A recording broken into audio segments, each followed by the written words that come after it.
শিং মাছের ভাপা বা শিং মাছ কড়াইতে মাখা দুটোই আমার খুব প্রিয়।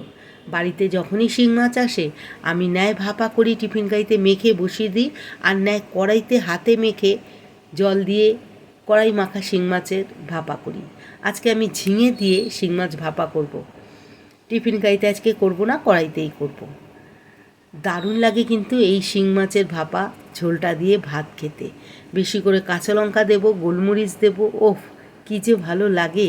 তা চলুন দেরি না করে রান্নাটা করা যাক।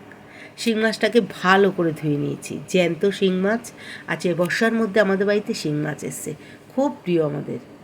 কড়াইতে নিয়ে নিলাম শিং মাছগুলো, এর ওপরে কচি ঝিঙে ঠিক এইভাবে কেটেছি, কাঁচা টমেটোও কেটে নিয়েছি, আর কাঁচা লঙ্কা অনেকগুলো কেটে নিয়েছি।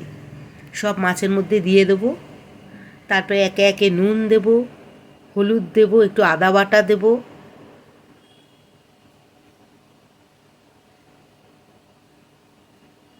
জিরের গুঁড়ো দেবো, লঙ্কার গুঁড়ো দেবো, কাশ্মীরি লঙ্কার গুঁড়ো দেবো, কেননা অনেকটাই কাঁচা লঙ্কা দিয়েছি, আর গোলমরিচ তো দিতেই হবে। জিরের গুঁড়ো দিয়ে দিলাম। গোটা জিরে বাটা দিলে কিন্তু বেশি টেস্ট হয়, আজকে আমি গুঁড়ো দিয়েই করলাম। একটু ধনেপাতা কুচি দেবো, কাঁচা সর্ষের তেল বেশি করে দেবো, পরে আর একদম তেল ইউজ হবে না।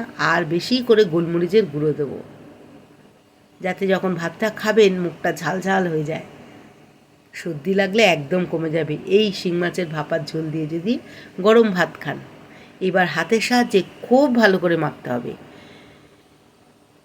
20-30 মিনিট ধরে আমি মেখেছি, মাছগুলোর মধ্যে মশলা ঢুকালাম। বেশি করে মাখলে মাছের টেস্ট বেশি হয়। গোটা গোটা মাছ যেমন দেখছেন রান্নার পরে ঠিক গোটাই থাকবে, এতটুকুও ভাঙবে না।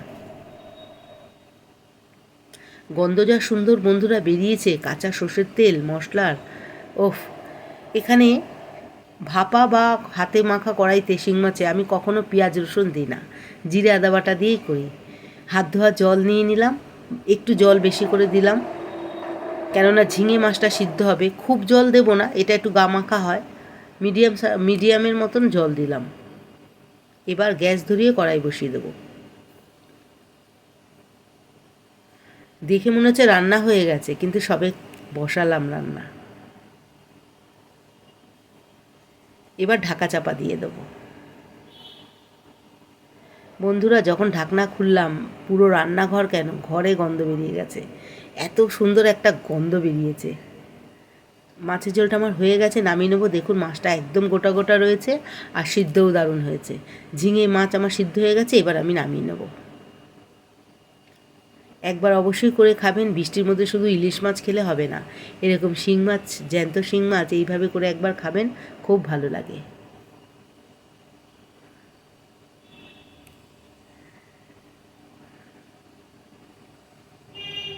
এবার গরম গরম ভাত দিয়ে খাবো।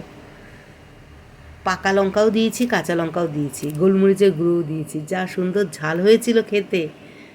যারা ঝাল খেতে ভালোবাসেন এইভাবে করে খাবেন, বেশি করে কাঁচা লঙ্কা আর গোলমরিচ দিয়ে। বর্ষার ওয়েদারে একটু সর্দি সর্দি ঘরে ঘরে লেগেই থাকে, এরকম ঝোল দিয়ে ভাত খাবেন, সর্দি কমে যাবে আর মুখে রুচিও এসে যাবে। গরম গরম ভাত দিয়ে কাঁচা পাকা লঙ্কা ডলে তৃপ্তির সমেত ভাতটা খেলাম। সাথে পেঁয়াজ শসা টমেটোও নিয়ে নিয়েছি। দেখুন মাছটা আমার কত সুন্দর সিদ্ধ হয়েছে।